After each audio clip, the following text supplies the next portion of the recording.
খবৰৰ সৈতে ষ্টুডিঅ'ত মই প্ৰণৱ জ্যোতি। এবাৰ অবৈধ গো মাংসৰ দোকানীৰ বিৰুদ্ধে গৰজি উঠিল অসম আৰক্ষীৰ পিস্তল। নগাঁৱৰ ডবকাৰ অবৈধ গো মাংসৰ বেপাৰী জাকিৰ হুছেইনলৈ অসম আৰক্ষীৰ গুলীচালনা।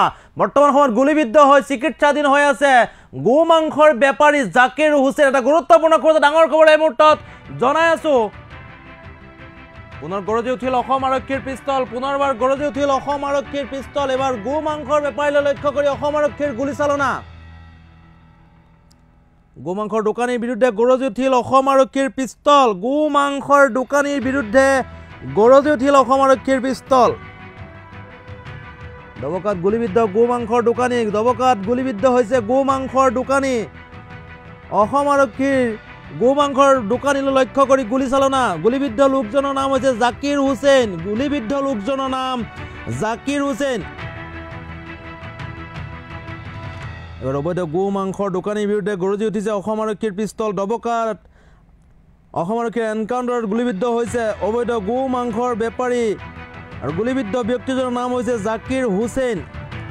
জাকিৰ হুছেইনৰ লগতে বাকী 8জন গো মাংসৰ দোকানীক আটক কৰিছে আৰক্ষীয়ে। 8জন গো মাংসৰ দোকানীক আটক কৰিছে অসম আৰক্ষীয়ে। উল্লেখ কৰিবলৈ অসম আৰক্ষীক চোকা অস্ত্ৰৰে আক্ৰমণ কৰিবলৈ লওঁতে লোককেইজনক লক্ষ্য কৰি আৰক্ষীয়ে গুলীচালনা কৰে আৰু এক গোপন তথ্যৰ ভিত্তিত হোজাই আৰক্ষীৰ অধীক্ষক সৌৰভ গুপ্তাৰ নেতৃত্বত ডবকা চহৰৰ 10 নং ৱাৰ্ডত অবৈধ গো মাংস বিক্ৰীৰ দোকানত চলিছিল অভিযান। আৰু গুলীবিদ্ধ জাকিৰ হুছেইন বৰ্তমান সময়ত নগাঁও অসামৰিক চিকিৎসালয়ত চিকিৎসাধীন। এক অভিযান চলাইছিলে অসম আৰক্ষীয়ে। ডবকাৰ বিভিন্ন প্ৰান্তত অসম আৰক্ষীয়ে গো মাংসৰ বেপাৰীৰ বিৰুদ্ধে অভিযান চলিছিলে আৰু গোপন তথ্যৰ ভিত্তিত হোজাই আৰক্ষী অধীক্ষক সৌৰভ গুপ্তাৰ নেতৃত্বত ডবকা চহৰৰ 10 নং ৱাৰ্ডত সেই অভিযান চলিছিল আৰু আৰক্ষীলৈ চোকা অস্ত্ৰৰে আক্ৰমণ কৰিব বিচাৰিছিল।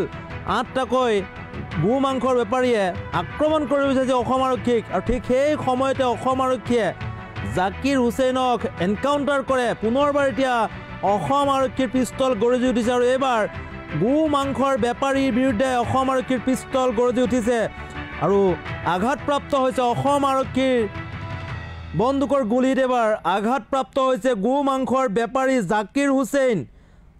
ডবকাত অসম আৰক্ষীৰ অভিযান চলিছিলে। গো মাংসৰ বেপাৰীৰ বিৰুদ্ধে অসম আৰক্ষীৰ অভিযান চলিছিলে আৰু আৰক্ষীক চোকা অস্ত্ৰৰে আক্ৰমণ কৰিবলৈ লওঁতেই জাকিৰ হুছেইনলৈ লক্ষ্য কৰি অসম আৰক্ষীয়ে গুলীচালনা কৰে। আৰু জাকিৰ হুছেইন নামৰ যিজন লোক সেইজন আঘাতপ্ৰাপ্ত হৈছে আৰু বৰ্তমান সময়ত নগাঁও অসামৰিক চিকিৎসালয়ত চিকিৎসাধীন হৈ আছে।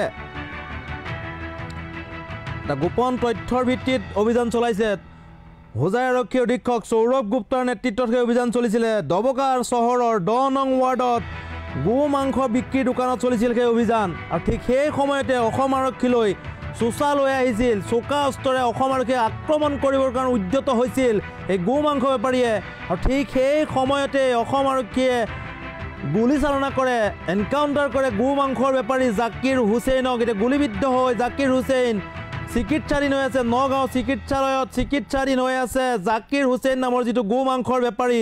সেই গো মাংসৰ বেপাৰীটো বৰ্তমান সময়ত চিকিৎসাধীন হৈ আছে।